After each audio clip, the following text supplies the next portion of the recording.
É isso aí, já estamos de volta com Vida e Saúde rapidinho e que bom que você está sempre ligadinho aqui na Novo Tempo. Olha só, a conscientização sobre as doenças é de extrema importância para poder trabalhar a prevenção e assim avançar para um diagnóstico precoce. De acordo com a Sociedade Brasileira de Reumatologia, as estimativas indicam que existam no Brasil cerca de 65 mil pessoas com lúpus, sendo a maioria mulheres. Então, tentar reconhecer a doença logo no início pode ajudar a controlar os sintomas e, assim, oferecer uma qualidade de vida melhor. E para nos ajudar a entender mais sobre o lúpus, a gente vai conversar com o Dr. Odirley Montecielo, que é reumatologista, atual diretor científico da Sociedade Brasileira de Reumatologia e chefe do Serviço de Reumatologia do Hospital de Clínicas de Porto Alegre. Exatamente, e a gente quer a sua participação aqui no nosso programa. Mande sua dúvida para o nosso WhatsApp, o número está aí aparecendo na sua tela, é o 12, operadora 12, é o DDD 12, o telefone é 982660004. Ou aponte sua câmera para o QR Code que aparece aí no vídeo, que está aparecendo na sua tela. É só apontar, você vai ser redirecionado para a nossa plataforma aqui, você vai poder pedir o nosso estudo bíblico, daqui a pouquinho você vai conhecer um pouquinho, mas você vai poder participar com a gente também, tá bom? A gente vai falar agora com o Dr. Odirley. Dr. Odirley, tudo bem? Seja muito bem-vindo aqui no programa Vida e Saúde. Boa tarde, tudo bem, Thiago? Tudo Obrigado bom. pelo convite. Prazer é todo nosso. Boa nosso. tarde, Flávia. Boa tarde, doutor. Muito obrigada pela sua participação, viu? Doutor, é muito legal ter você aqui com a gente, porque esse é um tema super bacana no sentido que a gente quer mostrar para as pessoas que essa conscientização, a importância de falar sobre o lúpus, né? Não é muito conhecido, muitas pessoas muitas vezes confundem com outras doenças, mas é legal a gente abordar. Então, define um pouquinho para a gente aí o que seria o lúpus.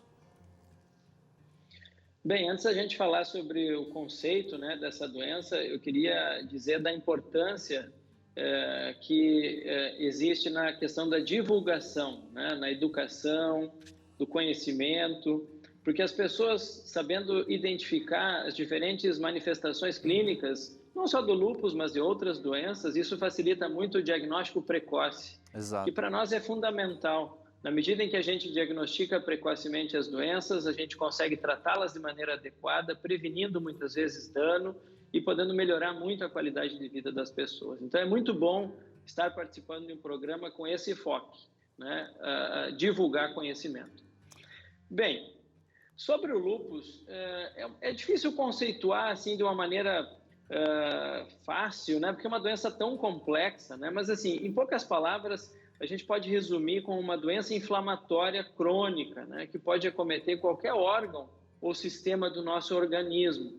Por isso que é tão difícil, muitas vezes, a gente poder fazer esse diagnóstico, porque as manifestações clínicas, então aquilo que o paciente sente, né, quando começa a desenvolver essa doença, é muito variado, como a gente vai ver ao longo do programa, né? E é uma doença que, ao longo da sua evolução, ela tem períodos assim em que ela está mais ativa, então com mais sintomas, o paciente tem mais queixas, e também períodos onde ela passa por uma fase mais branda, né, com menos sintomas, onde o paciente se sente melhor. Muitas vezes isso até decorre do tratamento adequado, né, que essa paciente faz da sua doença. Mas em resumo, assim, que eu poderia dizer disso, o lúpus é uma doença inflamatória crônica, né, com essas características clínicas bastante variadas. Muito bom. Gostei do que o senhor falou, doutor, essa importância da gente conscientizar a população, né? Até para entender o que seria um lúpus, né? Como que você pode fazer um tratamento e tudo mais. E a gente vai abordar hoje aqui no programa todos esses aspectos para você de casa ficar bem antenado. Mas existem diferentes tipos de lúpus? Porque, de repente, o senhor pode ter dito algumas características, mas talvez pode modificar, talvez se tiver tipos diferentes. Como é que funciona isso? A gente tem, classicamente, o lúpus eritematoso sistêmico, né, naquela doença, então, mais grave, que é, na maioria das vezes, aquele lúpus do qual a gente acaba falando, né, com manifestações clínicas variadas, é aquele que causa mais dano ao paciente, uma carga, né, para o doente ao longo da sua vida. Existem outros conceitos, né, como o lúpus discoide, que são lesões de pele eritematosas, cicatriciais, que muitas vezes podem ser isoladas não associadas com a doença sistêmica ou com o lúpus eritematoso sistêmico, mas com uma doença dermatológica isolada, né?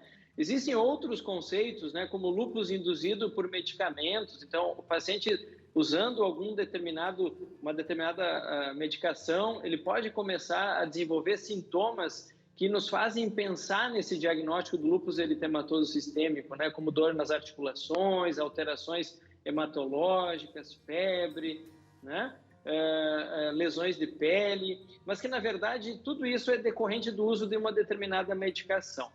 E também o lúpus neonatal, que é aquela situação clínica onde os anticorpos, né, da mãe, que estão associados ao desenvolvimento da doença, eles passam pela placenta e atingem o nenê ao longo da sua evolução, né, intraútero, e determinam o surgimento de alguns sintomas. Então, essas seriam alguns conceitos, né? Então, mas quando a gente fala do lúpus doença, lúpus eritematoso sistêmico, eu estou falando dessa doença mais grave, dessa doença sistêmica, com manifestações clínicas bastante variadas, como a gente falou anteriormente.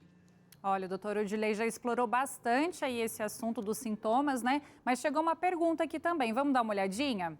Quem está participando com a gente é a Malu Perim. Doutor, quais são os principais sintomas do lúpus?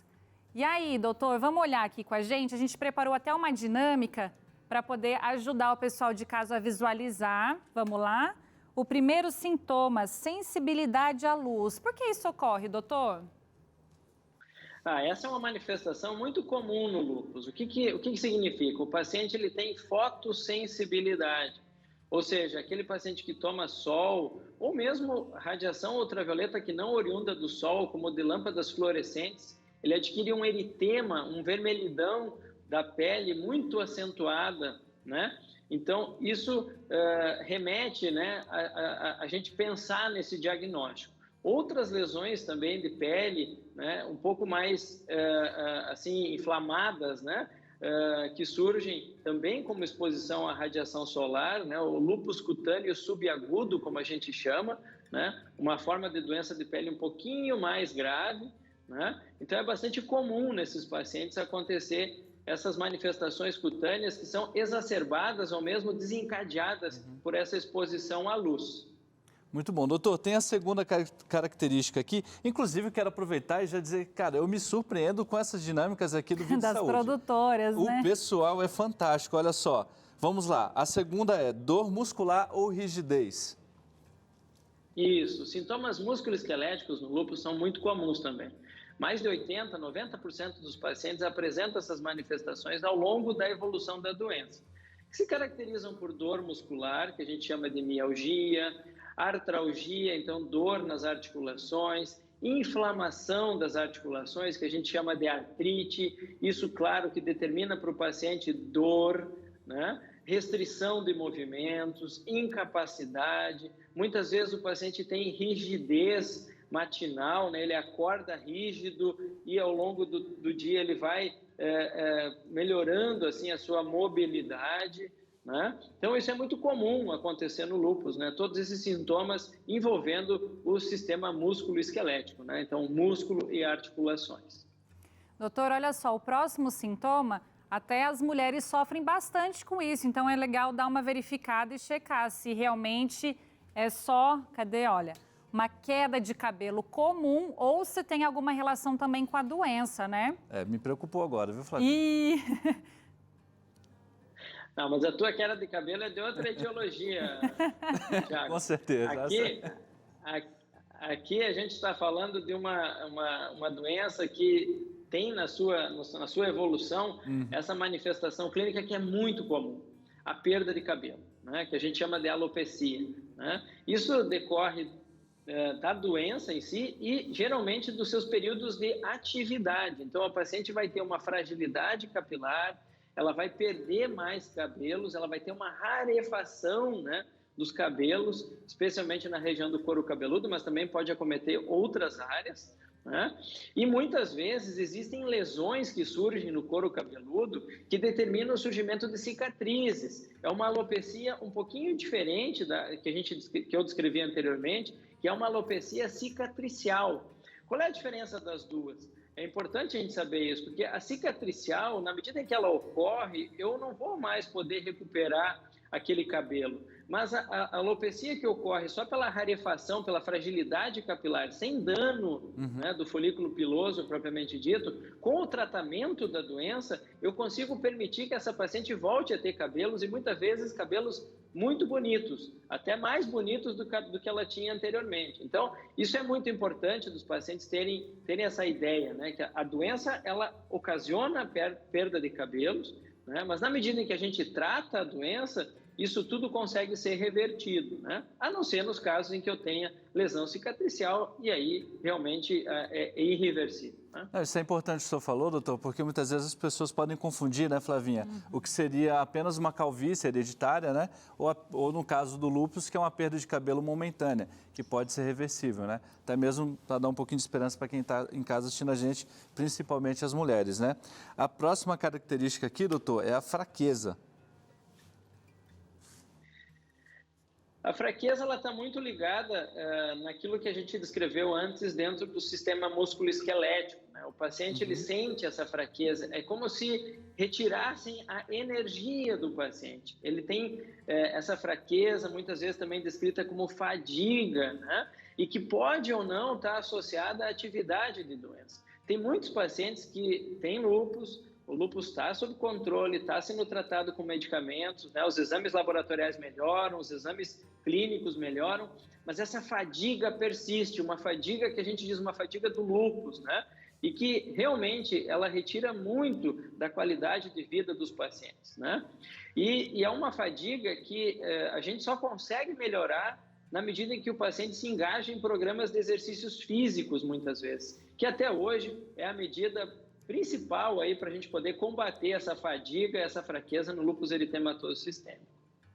Olha só, você sabe que eu estou observando aqui, alguns dos sintomas lembram o que a gente comentou no programa de sexta-feira, Covid. Exatamente. Fraqueza, dor muscular, e olha que esse próximo sintoma também. Vamos mostrar aqui para o pessoal de casa. Febre. Alguns sintomas são parecidos, né, doutor? A gente tem que ficar atento para o diagnóstico certo mesmo. Sim, e você abordou um tópico muito importante. A doença ela pode surgir após uma infecção viral, por exemplo. Não só pelo Covid, né? A gente sabe que vários vírus, né, podem desencadear aquele fenômeno inicial para o desenvolvimento da doença, né? Como o Epstein-Barr vírus, por exemplo. Né? Então, é muito importante a gente estar atento a esses sintomas para a gente poder defini-los da maneira mais correta possível e poder fazer esse diagnóstico precocemente. Em relação à febre, que está ali, então, elencada, a febre do lúpus é uma febre geralmente baixa e que ocorre no final do dia, uma febre vespertina, né? Geralmente febres altas, né? Então, acima de 39, com picos, sem seguir esse padrão, eles estão mais associados a infecções, que também são bastante comuns nesses pacientes, especialmente porque a gente trata essa doença com drogas que diminuem a capacidade do nosso sistema imunológico. E isso aumenta, então, o risco de infecções. Muito bom. Doutor, o próximo sintoma aqui seria manchas vermelhas na pele, né?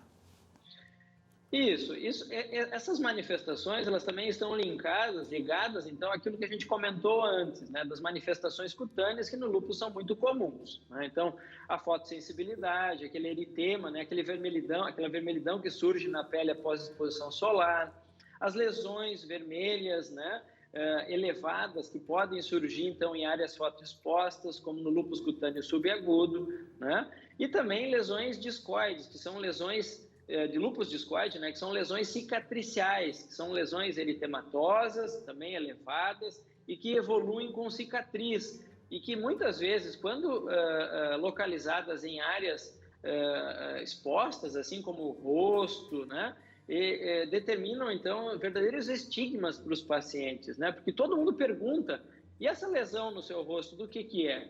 E isso causa muito desconforto, muito sofrimento, né, para esses pacientes. Olha só, será até por isso, doutor, que uma aqui dos sintomas, alterações de humor, qual que é a relação disso com lúpus? A gente vê muita alteração do humor no lúpus, né? A gente vê bastante questões relacionadas com ansiedade, né? Sintomas depressivos, então são bastante frequentes no lúpus. A relação direta desses sintomas com a atividade de doença muitas vezes é difícil de estabelecer, né? Porque são também sintomas comuns na população em geral, né? Mas a gente observa bastante, né, esses sintomas nesse perfil de pacientes com lúpus eritematoso sistêmico e também com outras doenças autoimunes. No lúpus, propriamente dito, pode haver também acometimento do sistema nervoso central, do cérebro, né? Ele pode ficar inflamado e também ter sintomas como diminuição da capacidade cognitiva, o paciente pode ter convulsões, pode inclusive ter sintomas psicóticos, pode ouvir coisas que não existem, ver coisas que não existem, e isso estar relacionado então com a manifestação clínica da doença. Para vocês verem como essa doença, ela tem, né, essa magnitude de manifestações clínicas que engloba aí todos os órgãos e sistemas do nosso organismo, né? Muito sério. Muito bom. Doutor, e um dos últimos sintomas que a gente listou aqui seriam dor e inchaço nas articulações. E pelo que eu entendi do senhor falando aí, tem alguns sintomas do lúpus, né, que se assemelham um pouco ao Covid. Isso é interessante, por exemplo, essa questão que afeta um pouco a parte nervosa central e tudo mais. E uma delas, essa aqui também, que dá muito dor, né, nas articulações, quando a pessoa está com Covid, né? É um diagnóstico diferencial nas fases iniciais, mas o lúpus é uma doença crônica, né? Então, se você pensar que o perfil, né, de pacientes que desenvolvem a doença são mulheres jovens, né, geralmente, meninas dos 15, 20, até a faixa dos 40 anos é o pico de incidência da doença. E acomete aí até 10 mulheres para cada homem. Então, a gente vê essa doença muito mais em mulheres, né? E tem essa questão da cronicidade, esses sintomas vão surgindo, eles vão se adicionando uns aos outros, né? E se a gente não fizer um diagnóstico precoce, muitas vezes a doença vai evoluindo e com o potencial de causar danos em órgãos vitais, como sistema nervoso central, como a gente falou, cérebro, coração, rins, pulmões, né? Então é muito importante a gente identificar esses sintomas precocemente.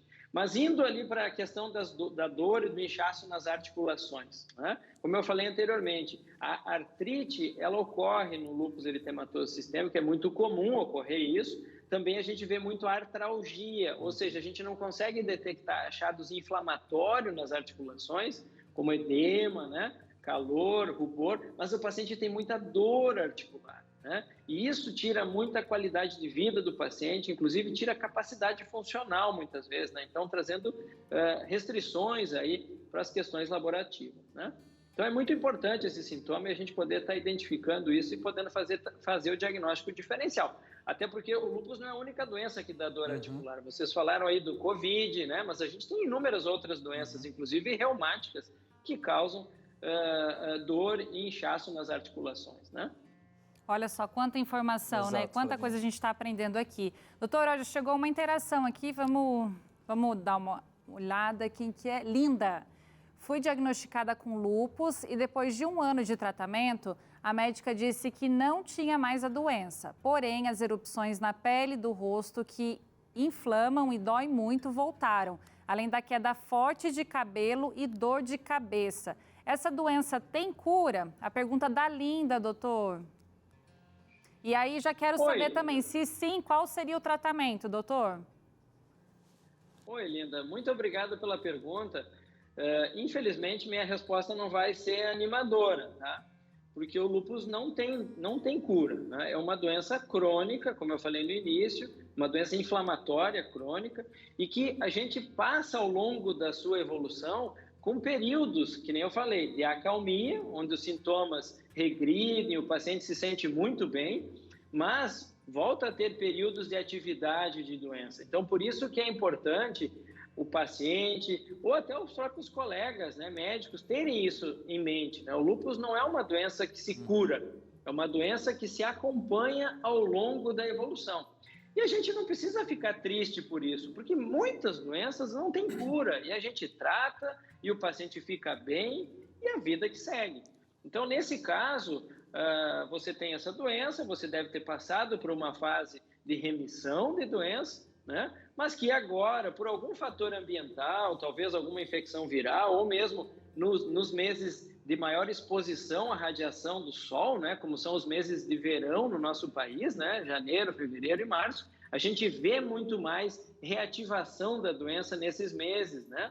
Então, pode ser que isso tenha contribuído, né, para o retorno dessas manifestações, mas que com o tratamento adequado, eu tenho certeza que esses sintomas vão regredir e você vai ter de volta, né, aquela ausência de queixas, né, e uma qualidade de vida, uma capacidade funcional aí próximos daquilo que você tinha antes do diagnóstico. Falando em qualidade de vida, doutor, olha só esse próximo comentário, na verdade é uma pergunta que enviaram aqui para a gente, pode colocar na tela. Quem mandou foi a Cidinha, ela diz o seguinte: existe alguma alimentação específica que ajuda no tratamento ou prevenção da doença, doutor? Hoje a gente vive não só a pandemia do Covid, mas pandemia de conhecimento, desinformação muitas vezes, né? Então a gente vê, e a dieta é uma delas, né? A gente tem inúmeras dietas aí sendo preconizadas, mas nenhuma delas com embasamento científico que pudesse sustentar a sua manutenção ao longo do tempo. E no lúpus isso não é diferente. A gente não tem uma dieta assim que melhora o lúpus, o que piora o lúpus. O que a gente sabe, e é o que eu recomendo para os pacientes, é manter uma dieta a mais saudável possível, né? Então, dentro daquilo que o paciente tem de preferências alimentares, tentar escolher alimentos sem tantos elementos químicos, sem tanto processamento, alimentos mais naturais, né? Mas não se privar de alimentos achando que isso pode ou não trazer um benefício para o desfecho da doença, né? Porque até hoje isso não foi comprovado, né? O que a gente sabe, ainda o conhecimento está engatinhando nesse sentido, é que a nossa alimentação influencia na nossa microbiota.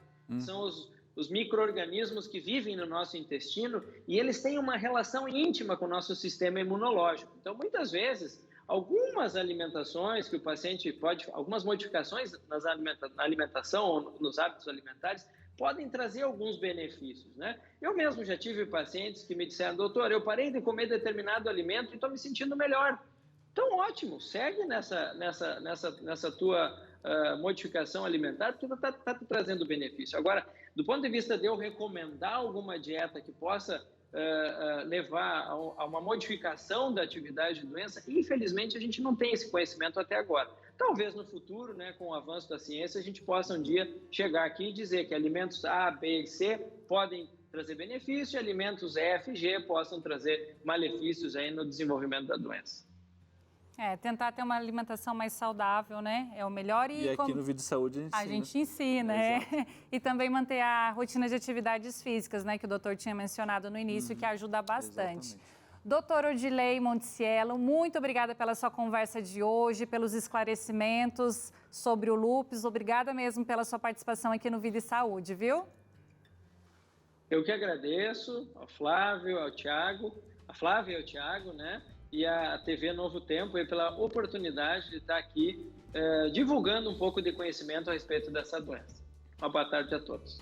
Boa tarde, obrigada, doutor. E se você quiser saber mais sobre o lúpus e outras doenças reumatológicas, no site da Sociedade Brasileira de Reumatologia, você encontra diversas informações seguras e oficiais que podem te ajudar. Acesse lá, reumatologia.org.br. Exatamente. Flavinha, sabe que tem no próximo bloco? A gente vai ter Claramente, você já conhece aqui com o Dr. César Vasconcelos, falando sobre como podemos lidar melhor com as mudanças que acontecem na nossa vida. Será que você consegue lidar bem com as mudanças, Flavinha? Será? Tá lidando bem? Criança chegando, cachorro, voltando ao trabalho. É muita mudança. Eu acho que eu vou ter que assistir isso Claramente. Vai ser muito legal. Mas olha, além do Claramente, a gente tem uma receita deliciosa. É uma cenoura, eu não sei se é caramelizada. Produção, repete, por favor, aí que eu até esqueci. Condimentada, olha que maravilha. Tá um espetáculo. Se eu fosse você, não sair daí, porque essa receita tá fantástica. Os conselhos do Dr. César estão muito legais. Então, fica com a gente. Daqui a pouquinho, depois do intervalo, a gente volta.